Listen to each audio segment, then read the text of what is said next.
when the iPhone came out, the thing that was exciting was not just the iPhone, but the App Store, and that there was all these different apps. And there was that kind of famous slogan probably 10 or 15 years ago, that there's an app for that. You want to do this? There's an app for that. You want to do that? There's an app for that. And he said, where we're going now is with AI agents, where there's an agent for that. So there's an agent to create content. There's an agent to personalize sales follow-up. There's an agent to do competitive intelligence research. And that really, really rocked my world.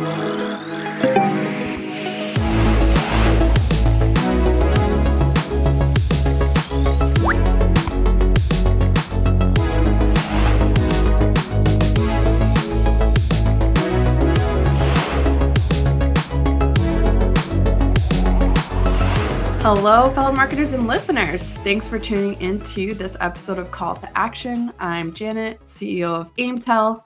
Aimtel is an integrated marketing agency. We specialize in building marketing processes and strategies for B2B companies. And then we help launch those first or marketing campaigns and programs for those organizations.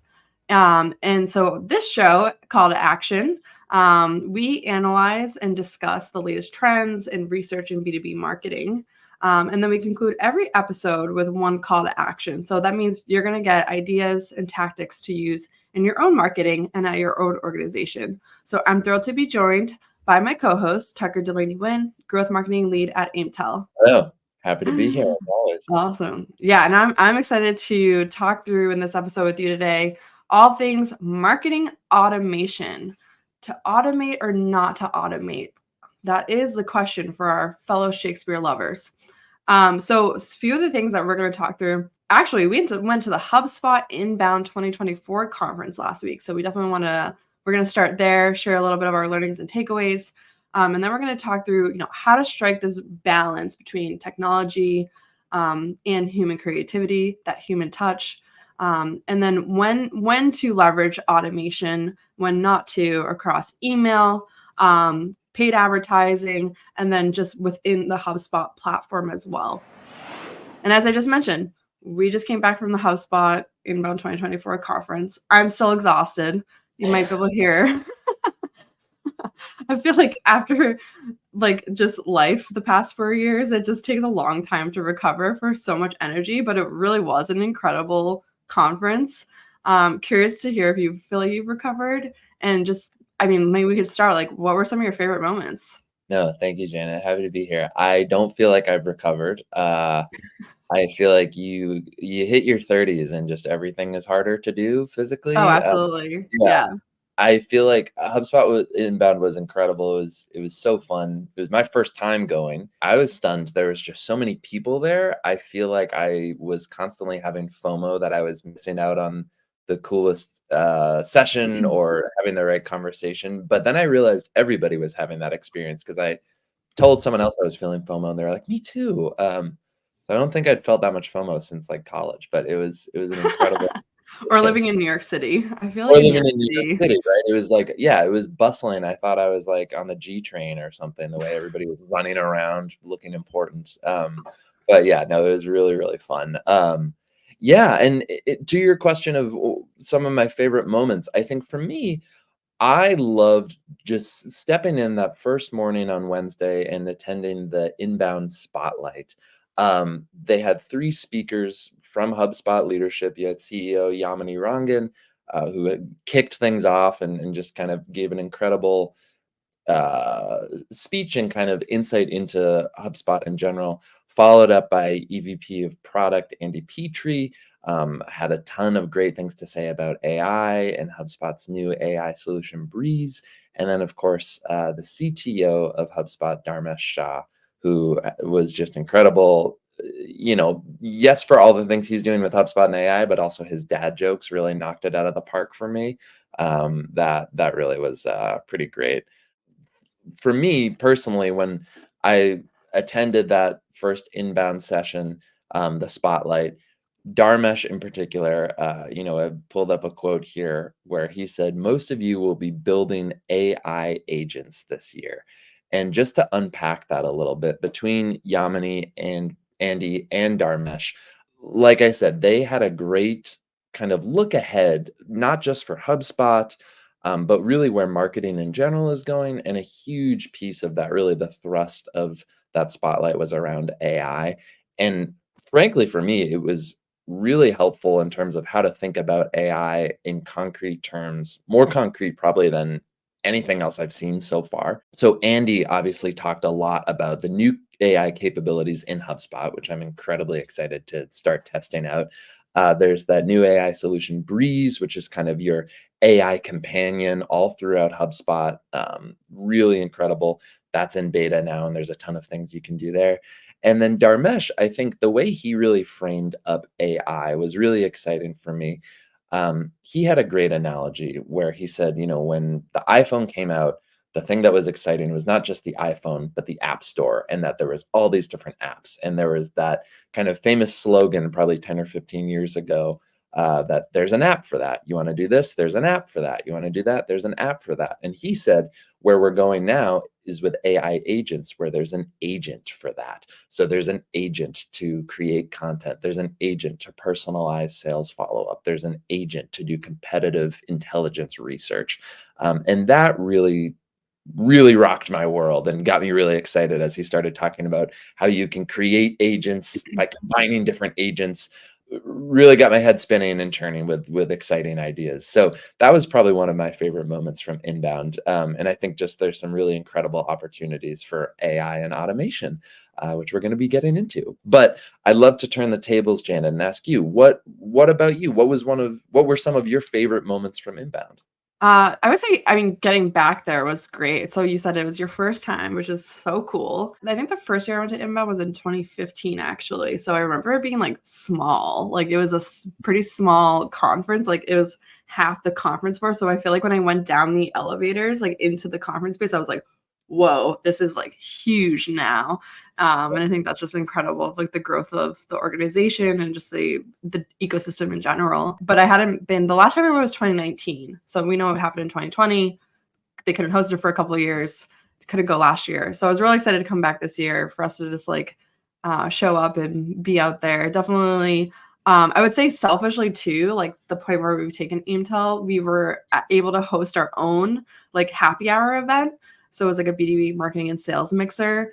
And that was like pretty like exciting milestone, and just to bring a bunch of marketing and sales leaders together in the same room. And I was pretty shocked. We had 50 people show up.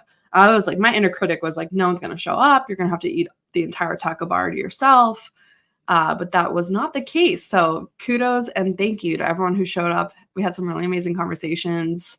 A lot of folks like we didn't know. And then there were, of course, some past clients and friendly faces, but it was just a really great time. And I feel like that was just what was exciting about the whole conference, was just like connecting with people, reconnecting, meeting people from like all around the world. Honestly, like there are people from Switzerland, Germany, Singapore, like South America, everywhere. Like I met people from everywhere, which is amazing. And then also, so I feel like on your FOMO, like missing out point, Tucker, I didn't get to as many sessions as I wanted to. I think, we were really just, as I mentioned, like connecting with people, having really great conversations, just learning a lot about like partnerships and all this good stuff. But the one session I was able to catch was on Friday, the Spotlight with Ryan Reynolds. And I thought it was just actually hilarious because at one point, like in the interview, he was asked like, so what do you want to happen like in marketing? And he's like pretty insightful. Like he had started a marketing agency, has a bunch of companies, like he's an actor.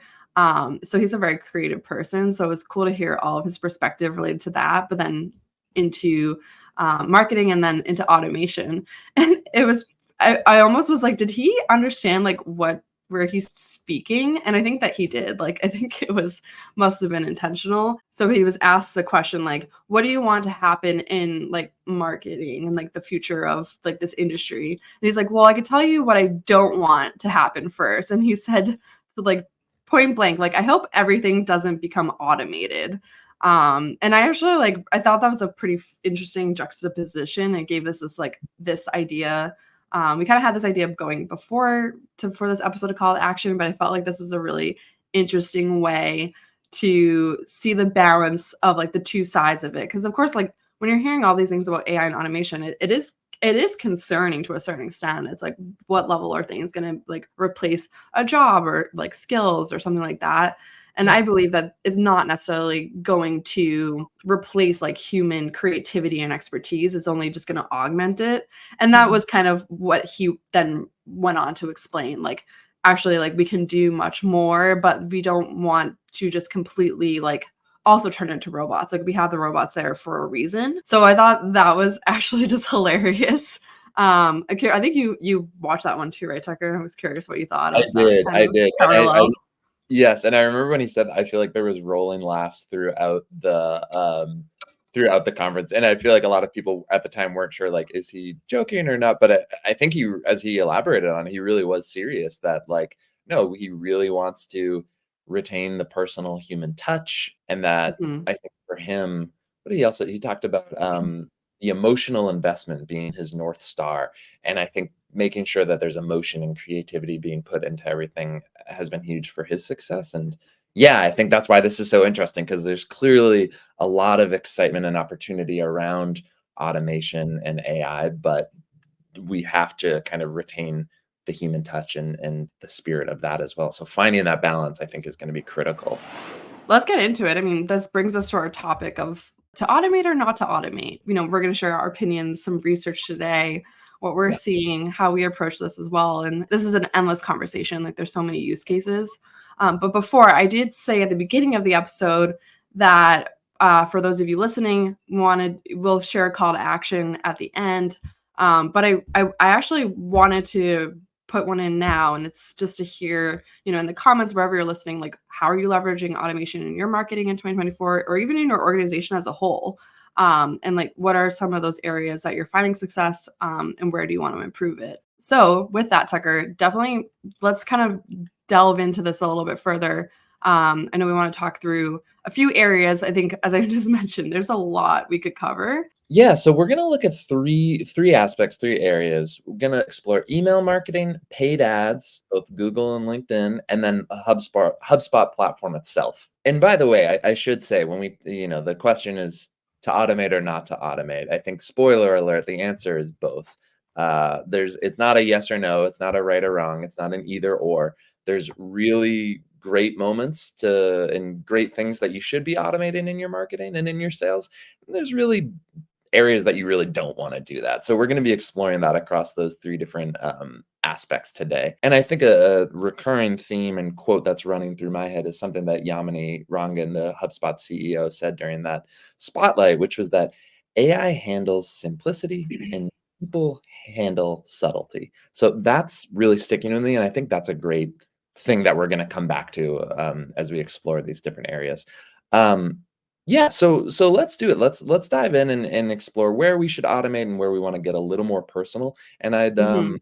starting out, we've got a great report, Janet, from the Yeah. state of marketing automation report. I'll let you take it away there. This was an interesting report. It is from last year, so hopefully the new one. I feel like usually a lot of the reports come out. We're going to be busy at the end of 2024, but this is the state of marketing automation, and so the question asked was, "What are your primary goals for improving your marketing automation the year ahead?" And the top answer in this report by Ascend2 was 43% said optimize overall strategy. So that's really fascinating, and actually great to see. I'm like, "Oof, amazing." Everyone, like folks are thinking of their strategy, kind of this highest level point of across, everything that they're doing in marketing in the organization. You're not just looking to automate things in a vacuum.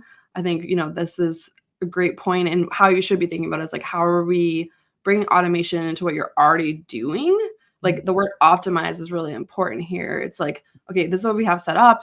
How can we make this more efficient? And I think that's an important distinction. What I also found interesting about this too, and an important thing, we'll kind of get into it on this episode a bit, I think, but is like the second one, 37% said improved data quality. And I think that is definitely a really important way and effective way to leverage automation, especially on the HubSpot platform. Like you can set up a lot of automation get the smart CRM to work for you. And I think that's really the kind of ethos of this is like work smarter, not harder, that term. Have things complement one another, but don't lose that kind of like human analysis of what's actually happening. So yeah, I think there's a few on here too, identify ideal customers, optimize messaging. But a lot of it, as you can see, is like very much of kind of like around that like concept of like optimizing and using automation to kind of take things to the next level. And then the next report too, actually, no, it's the same report, apologies, but the other kind of data point here by Ascend too, and the same research report of the state of marketing automation.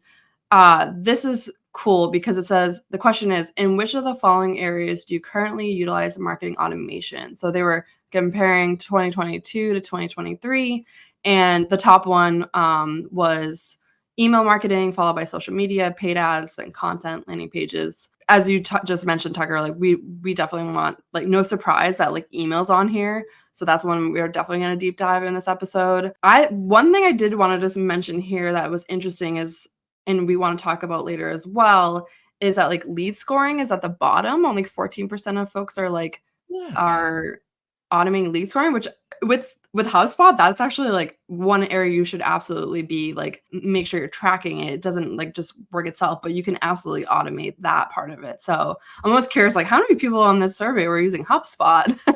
Well, and I'm like, how would you even do lead scoring if it's not automated? You got like a pencil and graph paper or something? Like, how would that even work? Like, I guess so. That's like the definition of a manual process, right? Yeah, like pulling all right. that data together sounds like an absolute nightmare. Yeah, Uh, we'll absolutely get into that. That's yeah. yeah, so yeah, and even like workflows was one that's kind of lower, and we definitely have some hot takes on that where you can see both sides of it. So but I think it's really exciting to see like across a lot of channels, like there are a lot of benefits. Curious to hear, Tucker, like what are some of the benefits of automation that you're seeing? And maybe let's start with email. Let's start with the one that was at the top there of like Yeah, email nurture campaigns and workflows. let's do it. And I'm going to pull up a little bit of an example here, Janet, so we can just look at an example graphic. And what we wanted to show was what a set of automated workflows might look like. And this is something that we have at Angel. This is something that we do with clients all the time. But we want to explore, what does it look like when you've got several what we would call triggers across channels. So, you've got here, okay, if someone signs up for a newsletter, if someone attends a conference, if someone attends a webinar, if someone signs up for a free trial, and then things like, okay, what if someone downloads an asset like a guide or a case study off of your website? Each of those activities can be what we call a trigger, where not only do you do the activity, but when you sign up, usually a sign up is the thing that triggers it. That then triggers an email workflow that is automated that then gets sent to a person. So just by the nature of what we're looking at here, the huge benefit here is that when someone does an activity, you have an immediate and personalized follow-up, several follow-ups typically, where there's several emails that are now going to this person. And not only is it immediate, not only is it personalized, but the beauty of these automated workflows is that you can tailor the email content to be about what the person first engaged with. And I know I'm not probably telling our listeners new news here, but just kind of reiterating and reinforcing why automation would be so critical here. For instance, if someone attends a webinar, you then follow up, you can send them the on-demand recording of the webinar, you can send them a blog related to content that was discussed in the webinar. You might then send them an offer to get a free trial or something a little bit deeper down the funnel. But that's what's really great, is immediate, personalized, and tailored to the original activity that the person engaged with. If you were to try to do all this manually, it'd be really hard, it'd be really time consuming, and you'd be scrambling to do a lot of it afterwards. But having these automated workflows set up the way we do at Aimtel really allows us to very quickly engage people. And we talk all the time about the buyer journey on the B2B side, 6 months, 9 months, 12 months long. You need automated ways to immediately and effectively engage people. And this, I think, is a great example of how that's done. And it's done, like we were saying earlier, across channels and across Right. functions. Yeah, so So the channels there are like newsletter, trade show, webinar, free trial sign up or a demo, content yep, syndication, downloadable guides. So you yep. could set up like workflows for all of those activities, programs. Exactly, exactly. And often too, it's the kind of thing where depending on the first activity, you might get the sense of, oh, this person should get more nurtured about a specific product, or this person might fit into a certain persona. We know that a lot of our customers have very specific ICPs, ideal customer profiles, and you can break out different email nurtures based on Mhm. certain target persona and what they might be interested in. So that's just another example of how, the automated workflows can really, really be effective. Awesome. Yeah. Great. Yeah. So, yeah, so just to repeat back, it's like automated trigger-based email workflows are definitely a good and effective way, efficient to like immediately nurture and engage prospects. So with that Yeah. personalized content, wherever like kind of that first attribution touch point is. Mhm. I mean, that's a really great place to start and start to scale. Yes. I mean, when I look at this slide though too, and I kind of obviously know the answer to the question, but like what are some of the, like, issues if you're automating, like, everything to this point at a certain, like, at a certain point? Like, I think it's a good place to start, but then, like, when I look at this, we created this flow chart just to show, like, you'd have all this running at one time. Yes. So, kinda leading you into the answer, but I'm curious, like, kinda what your hot takes are on this of, like, we are saying on the one side, great to set up, automate, but on what's like the flip side of this situation?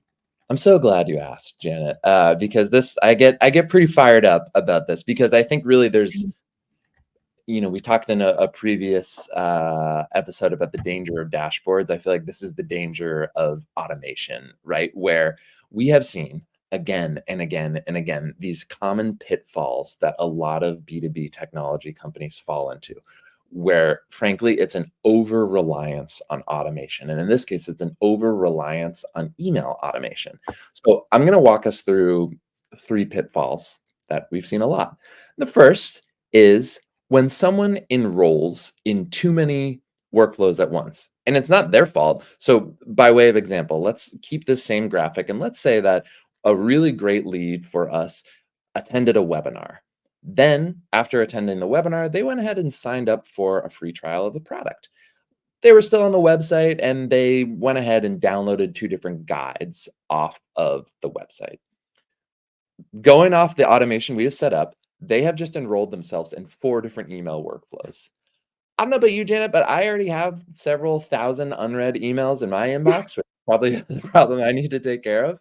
But if we are following the automation rules that we've set up, we are now flooding this person's inbox, and that's going to make them very Well, unhappy. it also makes a disadvantage to the sales team because, like, they're trying to do, like, targeted direct outreach, so they're getting a ton of marketing emails in addition to someone else from the organization reaching out, and it's just, Yes. like, it's a lot of information.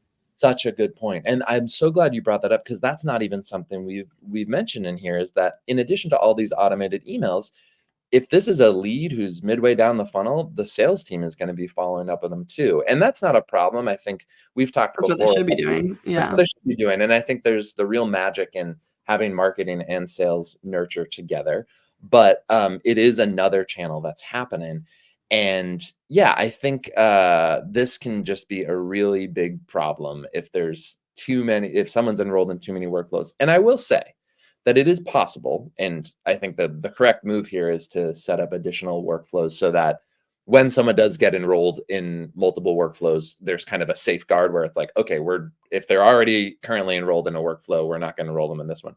Oh, yeah, But I that's will, interesting. You can yeah, I like that. You can set up some safeguards with your automated workflows in yes, HubSpot to yes, prevent there too much of an overwhelm, but it's almost like it's a slight Band-Aid on the problem, yes, and but and that's a good point, though. I like that you could if it's you have so much set up and you're like, "I can't go through all this," you can set up those guardrails to kinda cut off the automation so it's not overwhelming the experience of your exactly, lead customer.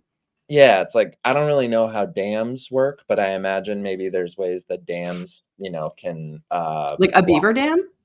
Uh, I think it's a Hooper dam. But yeah, that is just to say, like, because we have this graphic showing up automated email workflows, I don't want to give the impression that we're saying that that's a bad idea to have all this set up. You should have it set up. And you Mhm. should do that where you are setting up triggers so that if someone's already enrolled in one workflow, they're not getting enrolled in 5 others. But it's a lot to manage. And I think the thing that we need to acknowledge is we work with a lot of teams. They're either a marketing team of 1 or a marketing team of 3 or 4. If you're lucky to have a whole marketing ops team of 20 people who can do this all day, that's awesome. But a lot of folks, you're not going to have the time, frankly, or the resources to constantly be monitoring all your different workflows. It's just not going to work.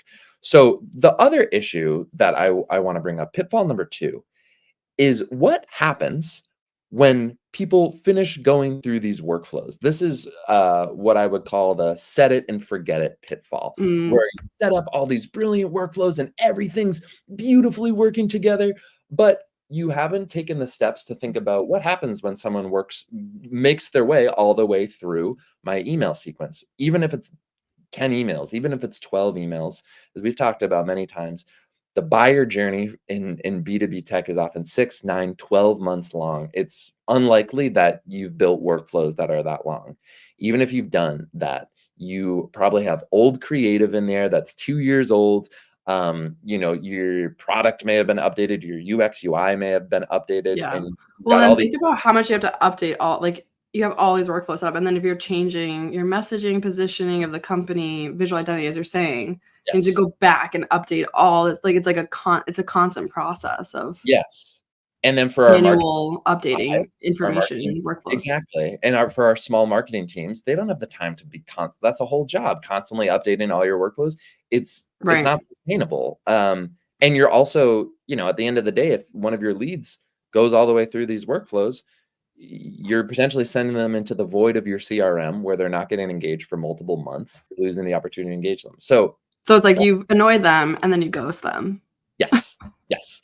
And again, another one of those things where if you have a big enough marketing team and you're really on it, you can set up workflows where it's like, okay, they've gone through one workflow, and then once they finish that workflow, they can go into another. But the reality is that, as we're saying, that's a lot of work, a lot of time, energy, and resources. And what we've seen again and again is that in practice, that just doesn't actually happen. And these leads are just left in the dust. I want to come now to pitfall number 3, which I think is the biggest issue, which is that if you're only relying on automated email workflows, that is a reactive and not a proactive approach to using email to engage and nurture leads. And what I mean by this is we've already seen, we looked at earlier, that email is one of, if not the most effective way for engaging leads. So if we just stipulate that right there, email is the most effective way for engaging leads.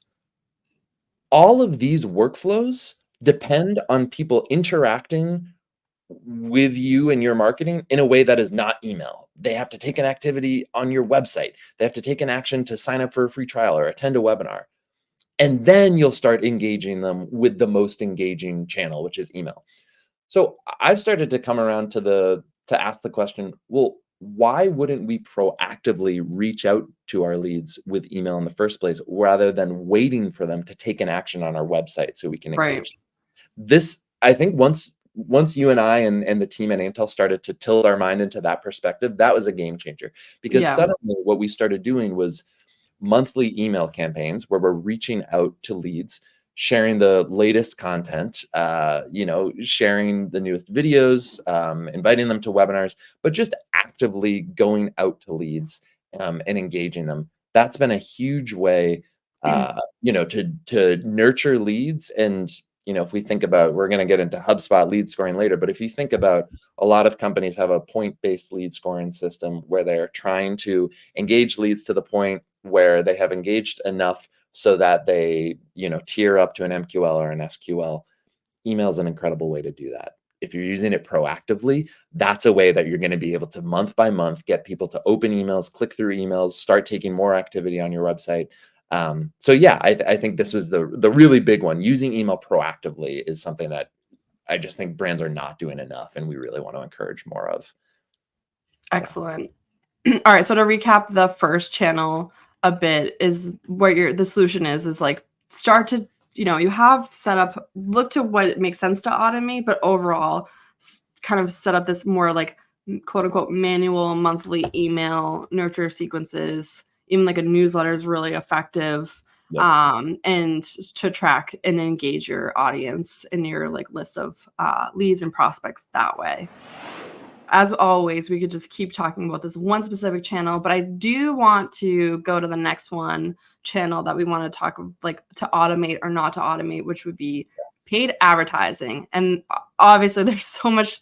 I mean, this is like a whole world. I mean, everything in marketing is like you could just go down the rabbit holes forever. We love doing it. But we're going to start first. I think I want to start, and the whole purpose of Call to Action too is like we want to go through the research, but also share like what's changing in the industry, because like there's just constant change. Like it is just like at the Inbound conference, like there's so much information, it can feel overwhelming to process it all. And that's like what we're trying to do here is to help kind of like bring this forward to you all and process and help to understand like how to pivot from here.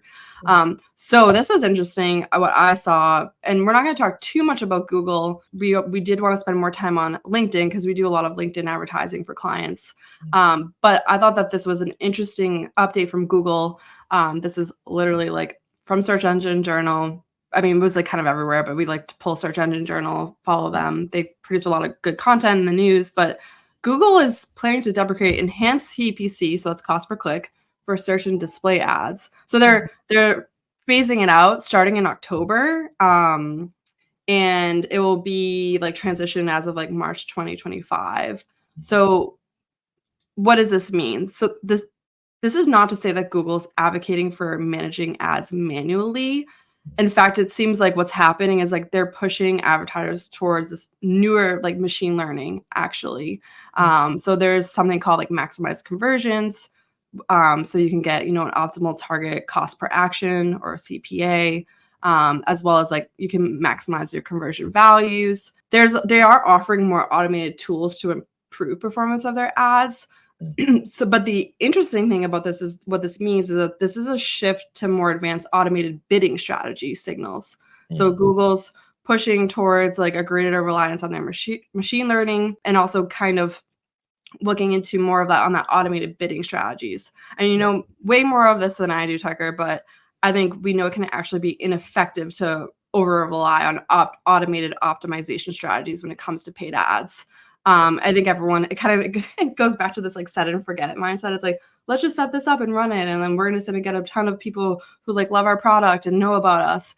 And it's actually like, it's a similar thing where we've gone into client ad campaigns and they're like, we're not seeing this move in the way that we want. And we're like, because you have so many campaigns running at one time, like it's pure chaos. Like you don't know what's actually effective, because you're just running everything, kind of setting it, potentially forgetting it, instead of taking the time to go in every day and really look at what is performing and where should we optimize. So this on the Google side, but I know we also wanted to spend more time for paid ads on the LinkedIn side, because you've discovered and lead a lot with our clients and the team on how actually what we shouldn't automate in the platform.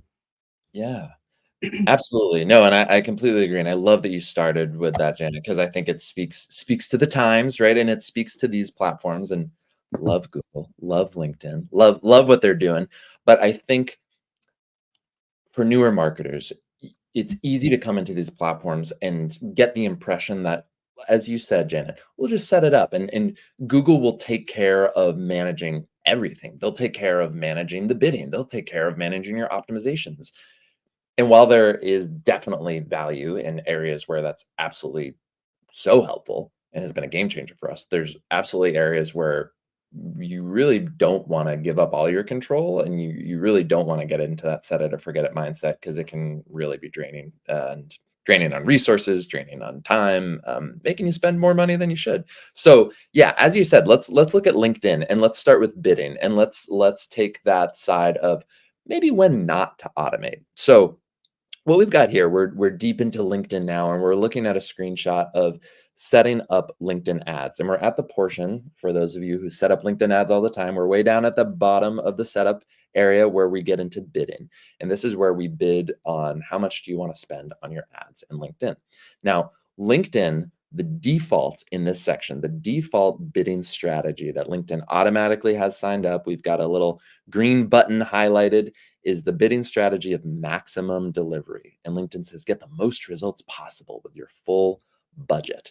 Now, that sounds great. Sure, I want maximum delivery, right? Who doesn't want maximum Persuasive. delivery?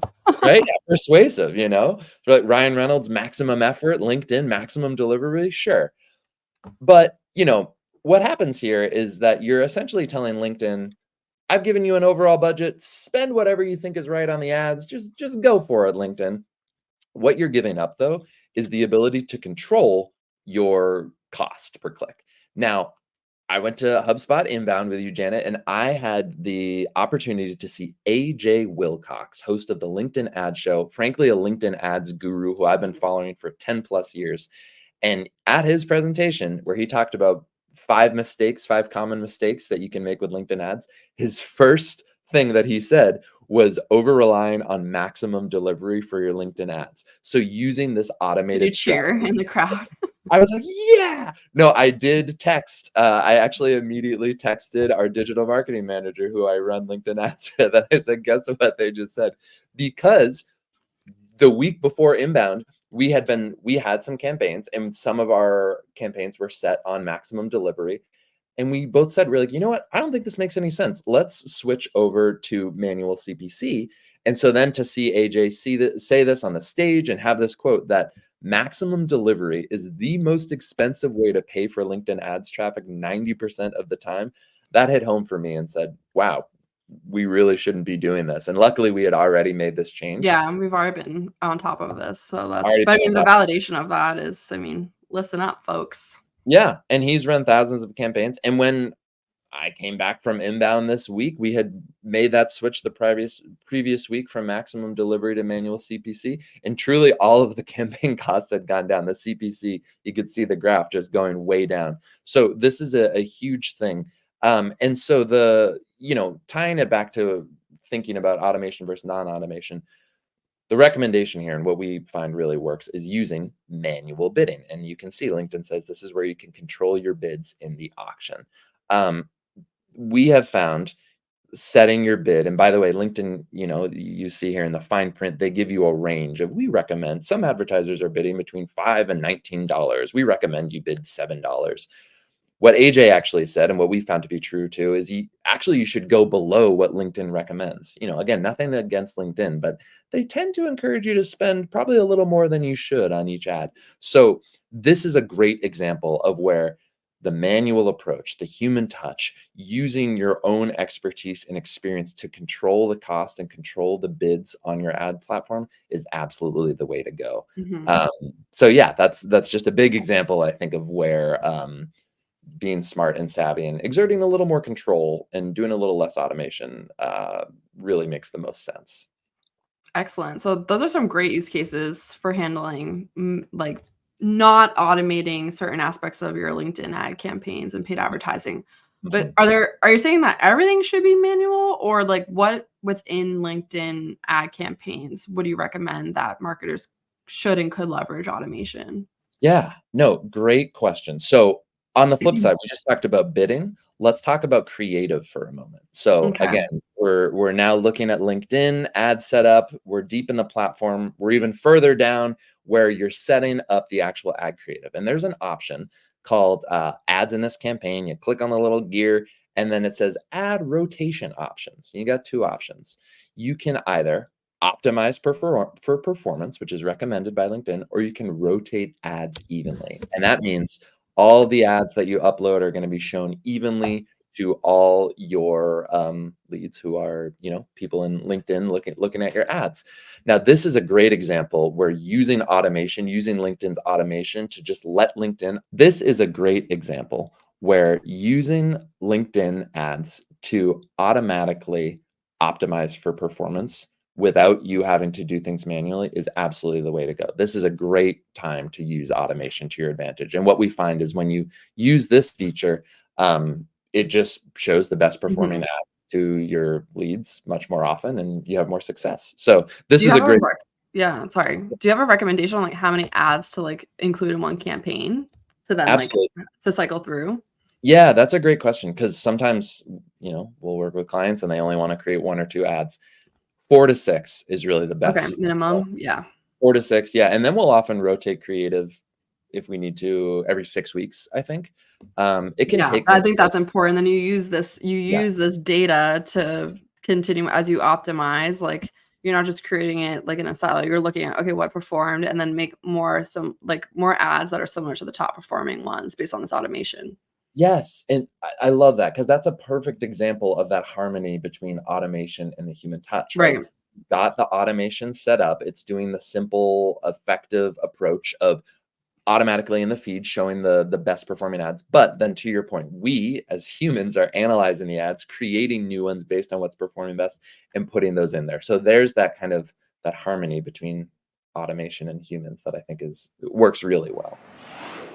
So, Tucker, we attended the HubSpot 2024 Inbound Conference. There were a ton of changes happening, no shortages of opportunity for automation. You mentioned they released Breeze, which is like their AI platform in HubSpot. There's a lot you can do. I think everyone's trying to like learn and test it out.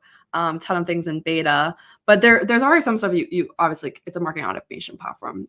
So I'm curious, like how have we been thinking? Like share with the audience, like how we've been thinking about automation when it comes to HubSpot. And kind of back to the beginning, as I shared, one of what we found interesting in that 2023 marketing automation report was that like lead scoring was kind of low on there. So I think it would be fun to share something around that. So take it away. I'm curious. I'm leading you into it of one of them, but I think we can kind of round it out of what folks could consider when they're automating in HubSpot or not to automate. Exactly. And I think you got it. I think lead scoring is where we almost always start when we're consulting folks on HubSpot.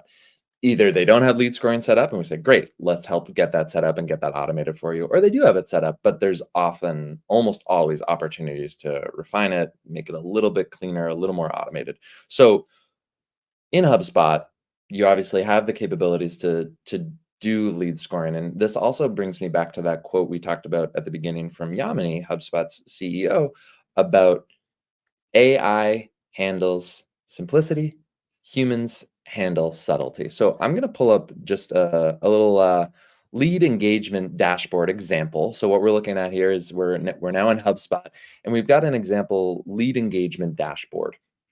This is actually from Aimtel. We've anonymized and blurred out all the contact information. But what we're looking at here is a dashboard where it breaks down leads by life cycle stage. So up at the top, we've got our leads, then we've got marketing qualified leads, we've got sales qualified leads, and then we've got opportunities. So you can see kind of each leads at each stage of your funnel. And then we've broken it out where we actually have the actual contacts, the actual leads who are in each stage, and we've got widgets for each of those. So yet again, we talk about harmony between AI automation and the human touch, right? So this is a great example where AI has handled the simplicity. We have set up lead scoring in our HubSpot CRM such that HubSpot's automation is able to categorize leads into different life cycle stages based on their engagement, based on their intent, and based on the likelihood of them converting to a purchase. This is something we do at a marketing agency. This is something we would recommend probably every company using HubSpot do. Yes. Yeah, Automate it. yeah, Automate it. exactly. But what about the human side? So we do this every day, Janet. We look at this dashboard, you and me, and we start to say, all right, who are our opportunities? All right, who are our SQLs? And this is where that humans handle the subtlety side comes in because there's Mhm. subtlety in what's going on. It's like, oh, okay, Tucker, did you talk to that person yesterday? What did they say?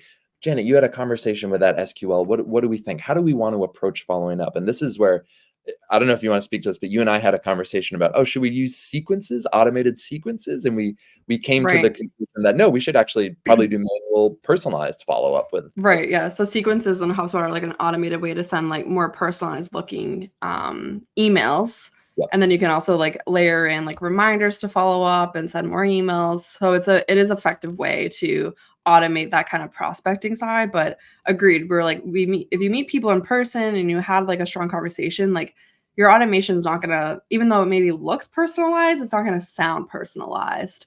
Mhm. I even did that actually with like our kind of back to what we were talking about, where you can automate emails from like events or webinars. We had a lot of our, of course, like leading up to the event, like automated reminder emails about the mixer we had last week during HubSpot Inbound Conference. Mhm. But I decided like, I don't want to automate and auto send the follow-up email. I want to Mhm. like personalize it and make sure it like has like some takeaways and personalization for me. It's not just like, thanks for attending our event. Like it actually had some perspective and even pictures from the event. And like we couldn't have done that if we automated it to go out Mhm. right Mm. right the like 5 hours after the event or something. So I think Right. those are some ways, like agreed, like yeah, like it's that balance between automating things to make it easier for you, but then also like bring in that personalization, bring in that human like perspective, the creativity. I love your point about like don't set it and forget it. We're not just setting up all this like lead scoring and all this information so it just like runs itself. Like as you said, Tucker, we look at this daily, and I think Right. that's what a lot of organizations need to do more. Is like get into your CRM, like Yes. get into HubSpot, like look at what's happening. Is it working for you? Is it not? Like what's the picture? What's the full story? I know Mhm. at like larger organizations that's difficult where some people will control that. You're waiting for the reports to come over. But even with that, I think that you should spend time to try to like question and think through like what's actually going on here. How can we be more effective? How can we personalize things? Are these automations working for us or not? We always come up with, I feel like we come up with ideas ourselves. We're just gonna have to like go into HubSpot demo account on the next call to action, I think, and just like go even deeper. But definitely if you're like, I think if you haven't looked into the lead scoring side and how to automate these things, and also like the lead scoring, as you mentioned, Tucker, like being able to like change like the life cycle stage and be able to report on this. You can build dashboards that give you all this data that's in your CRM. Those are a really good place to start with the automation side of it. But when it comes to that personalization, that's where to put your fingers to your keyboard and talk to your audience. Amazing. So a final thing, we're talking a lot about like this, like the connection between, technology, machines, AI, and humans. And this is just like obviously been the conversation. People are excited and people are really concerned about what the future looks like when it comes to, and I mean, kind of in a way, being an employee or even a business owner, and how technology is either going to help us or not. So I wanted to conclude with this like really interesting, awesome report and concept from Forrester Research. They did a webinar and it was actually targeted for agencies. But they shared this slide within that webinar, and we could drop the link in the show notes for sure. But I love this breakdown. And obviously, like, the thesis of and their whole point in the webinar was saying like there's going to be some aspects, of course, of like what we do like on the manual side that will be replaced, and it should be. But if anything, it's really going to help to like complement and like improve the experience for like humans at work. Um, so I love the way that they broke this down. Here they were, as I mentioned, it was like targeted at agencies. So you're seeing here at the top like how humans and technology can and should work together. Mm. And they divided up by like 3 different jobs. So like a media planner, creative director, or digital strategist. So I just love this very clear breakdown here of like, okay, like, I guess what we are just talking about on paid ads, like as a digital strategist, like the human should set the objectives, the goals. They need to know their audience, get that research, come up with the messaging, create the Mm. briefs. What if thinking, like love that. Like, yeah, like what are the scenarios? Yep. But the technology side can, they can handle like the benchmarking, the A/B testing, the reporting, where you were just talking about, Tucker, like cycling the top performing ad creative. Mhm. And then as you can see here, like creative director, like doing the conceptual thinking, like coming up with the concepts, like managing people. But then the technology can help you, assemble the content, assemble, certain templates, Mhm. help scale that production velocity. So Mm. I love this chart. I won't go through like every single one, but I really love this concept of like humans and technology working together and in the areas that they should. And I think this is a really nice guide for anyone of like, if you have concerns of like, okay, like, I don't think and I appreciate from Forrester's, like, I think a lot of like the media is saying like, oh, marketing, like it's going to be gone. Like, Mhm. well, bots will take over. And it's like, no, that's actually pretty far from the truth. Mhm. It's just going to make us even more powerful and, give us the ways. But I think the point of it is like, start to think of it in this framework of human and technology working together. What's that human touch? What can the human like do, and how should we operate within this? What should we automate, not automate, and being very clear of those differences, and pretty much everyone working to their strengths. Absolutely. Yeah. Curious if you have anything else, like a final perspective on this, and we can round it out with our final call to actions for those listening. I think this is great. Yeah, and you can even see here in the media planner column, on the human side, you've got journey mapping, and on the technology side, there's audience and channel scoring. Look at Exactly that. what we just talked about, right? Building the funnel, building the journey, and then using automation to score and kind of monitor and mark who's doing what. And the other thing, it just makes me think of a quote from, I think it was the CEO of Netflix, who said, you know, AI is not going to take your job, but humans who really know how to use AI effectively might take your job. So I think, Oh, right.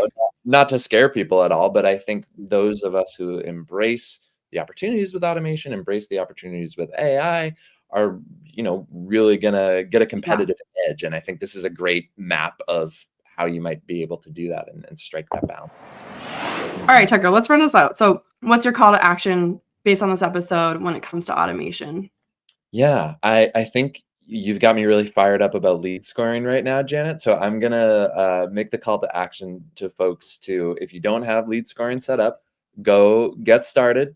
Just start it, try it. It's better than nothing. So go start it. And if you do have lead scoring set up, now's a great time to audit it, especially with all these new AI capabilities coming out in HubSpot. Again, plugging Breeze and especially their competitive intelligence Mhm. capabilities. Go take a look at your lead scoring and see if there's any ways you can enhance it. So yeah, over to you, Janet. What's Love it. what's your Wow, I'm honestly surprised by your answer. I thought you were gonna be like back to you were like sharpening your blades on the email workflows, but I That's agree. true. Lead scoring, love it, love it.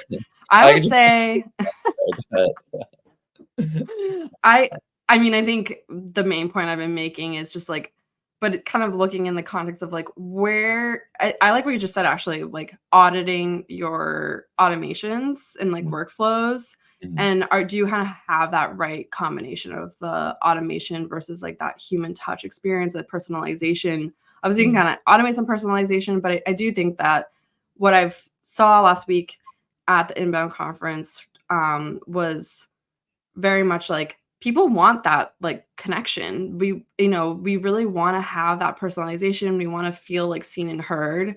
mhm, So any opportunity to like layer that into your marketing campaigns and programs is really important. So mhm, make the technology work for you, but don't overlook kind of, that your human intelligence and creativity and what is it? The subtlety, right? so The yeah, subtlety of it all.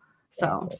all Yeah. right. Well, amazing stuff. Thank you, Tucker, as always, for your insights, consultation, ideas, hot takes.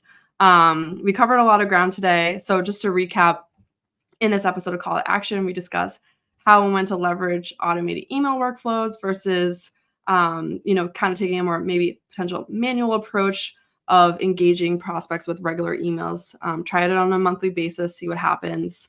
Two, we talked about paid advertising specific to LinkedIn ads, why you should do manual bidding, but also then look into ways to do the automated creative optimizations.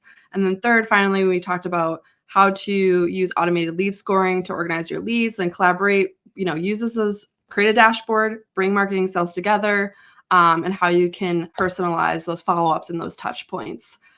So yeah, thank you for listening. Please let us know if you have any ideas, what's working for you. Comment wherever you're listening, if it's here on YouTube, podcasts, wherever you are consuming the content. We're so happy you're here. And finally, yeah, subscribe to Call to Action. We are Aimtel. This is our show, Call to Action. Make sure you never miss an episode. As we shared, there's a lot of information out there. Let the platform work for you. Subscribe. get the notifications. And yeah, looking forward to seeing and hearing what you take action on. Thanks, everyone.